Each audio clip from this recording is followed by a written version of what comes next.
জন্মদিনের সকালটা শুরু হয়েছিল বার্থডে উইশ পেয়ে। আজকে তো তেমন কোনো প্ল্যানিং ছিল না, হঠাৎ করেই বোন ফোন করে বলছে আজকে তোকে কোনো রান্না করতে হবে না, আমি গিয়ে রান্না করে খাওয়াবো। তার আগে মা বলেছিল যে মা আজকে রান্না করবে, আর এখানে মাছ ভাজা চলছে, আমি পাঁপড় ভেজে রেখেছি আর আলুটা সোনামা ভেজেছে, চাটনিটাও আমি করেছি। এখন তো সোনামা আর বোন রান্নার সমস্ত দায়িত্ব নিয়ে নিয়েছে। এখানে রান্না হচ্ছে মাছ, আর এদিকে এটা হচ্ছে পনিরের মশলা, সাথে পনিরও রান্না হবে, যেহেতু মার আর সন্দুদার নিরামিষ সেই কারণে। বোন আবার বাড়ি থেকে মাছের মাথা দিয়ে লাউ ঘন্ট রান্না করে এনেছে। লাঞ্চ মেনুতে ছিল আলু ভাজা, ভেন্ডি ভাজা, মাছ ভাজা, সজনে ফুল আলু দিয়ে ভাজা, মাছের মাথা দিয়ে লাউ ঘন্ট, টক ডাল, পনিরের তরকারি, মাছের তরকারি, চাটনি, পাঁপড়, দই, মিষ্টি। Happy birthday to you, happy birthday to you, happy birthday to you.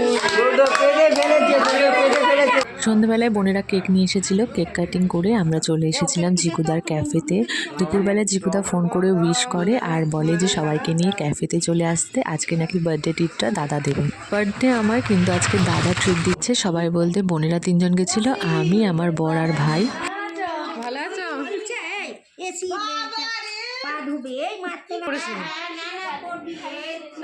যাওয়ার সাথে সাথেই দিয়ে দিয়েছিল কফি, আর দাদার হাতে চা বা কফি দুটোই খুব ভালো হয়, আর দুটোই আমার খুব পছন্দের।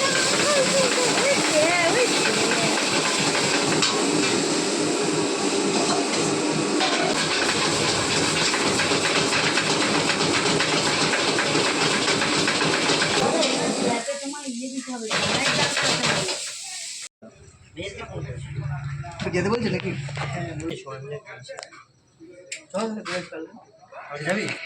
তোমরা অবশ্যই একবার এই ক্যাফেতে ভিজিট করো। খাবারের টেস্ট আর কোয়ালিটি নিয়ে আমি কিছু বলবো না, তোমরা এসে টেস্ট করো আর আমাকে কমেন্ট করে জানিও তোমাদের কেমন লাগলো। সাথে মেনু কার্ডটাও তোমাদের সাথে শেয়ার করে দিলাম। আমাদের দিয়েছিল নুডলস আর চিলি চিকেন। এখানে না সমস্ত খাবারে গোলমরিচের ঝালটা বেশি ব্যবহার করা হয়।